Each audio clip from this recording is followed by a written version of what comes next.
ఈ 10 ఇయర్స్‌లో ప్రతి సినిమాకి ఏ సినిమాకి ఆ సినిమా వైవిధ్యంగా ఎందుకంటే ఈ సినిమా కమర్షియల్ హిట్ అయినా, ఫ్లాప్ అయినా దానికి సంబంధం లేకుండా మీరు ఎప్పటికప్పుడు వెరైటీగా జోనర్ చేస్తారు.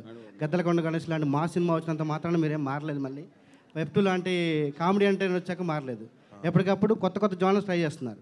అయితే ఇలాంటి సినిమా చేసేటప్పుడు మీరు ప్రీవియస్‌గా 'అంతరిక్షం' చేశారు.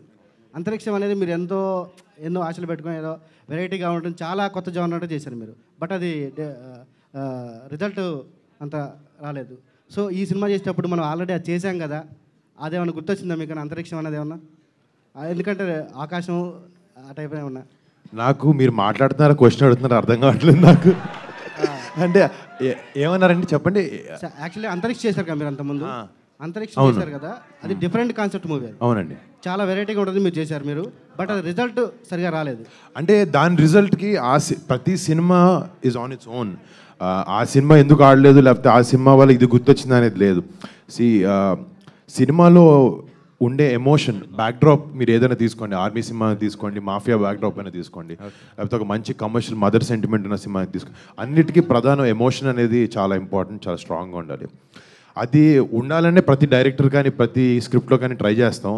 కొన్నిసార్లు అది కనెక్ట్ అవ్వద్దు, జనాలకి కనెక్ట్ అవ్వరు, దాని క్యారెక్టర్తో ఫాలో అవ్వరు.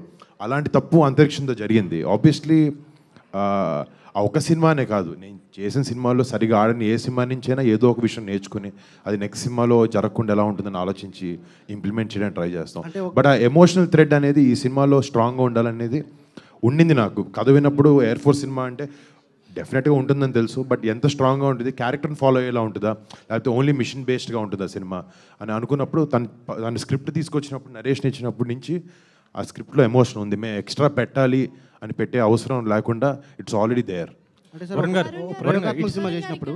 ప్రయోగాత్మక సినిమా చేసినప్పుడు ఆ రిజల్ట్ తేడా వస్తే కొంచెం ఎంతైనా ఆ డిసప్పాయింట్మెంట్ ఉంటుంది. నెక్స్ట్ సినిమాకి అది ఇలాంటివి మనం చేయకూడదన్న డిసప్పాయింట్మెంట్ ఉంటుంది. మీరు కానీ ఎప్పటికప్పుడు మళ్ళీ కొత్త కొత్త ప్రయోగాలు చేస్తూనే ఉంటారు మీరు. ఆ ఇన్స్పిరేషన్ ఎక్కడి నుంచి వస్తుంది మీకు? వరుణ్ గారు, అది డెఫినెట్గా నాకు ఇప్పుడు నేను ఫస్ట్ డెబ్యూ అయిన దగ్గర నేను కంచెలంటి సినిమా చేసాం నాకు 2015లో. అది అంత ఎవ్రీడే చేసే సినిమా కాదు, అది నా చేతులు లేదు తమ్ముడు అది. సో ఆ ఫస్ట్లో అలాంటి సినిమా ఆడినప్పుడు డెఫినెట్గా ఒక ఎక్స్పెరిమెంటల్ బ్యాక్డ్రాప్ పైన, ఒక డిఫరెంట్ బ్యాక్డ్రాప్ పైన జనాలు యాక్సెప్ట్ చేస్తారనేది చాలా వేరే సినిమాలో ప్రూవ్ అయింది. నా సినిమాతో కూడా అయినప్పుడు ఆడియన్స్ మీద ఒక నమ్మకం ఉంది. బట్ నా ఏ సినిమా ఫెయిల్యూర్కి నేను ఆడియన్స్ని పాయింట్అవుట్ చేయలేదు. వాళ్ళకి నచ్చలేదు, వాళ్ళకి ఎందుకు నచ్చలేదు, సినిమా బాగుంది కదా అన్న ఫీలింగ్ నాకు ఎప్పుడు లేదు. సినిమాలో ఏదో ఒక విషయం సరిగ్గా కన్వే కాలేదనేది నాకు తెలుసు.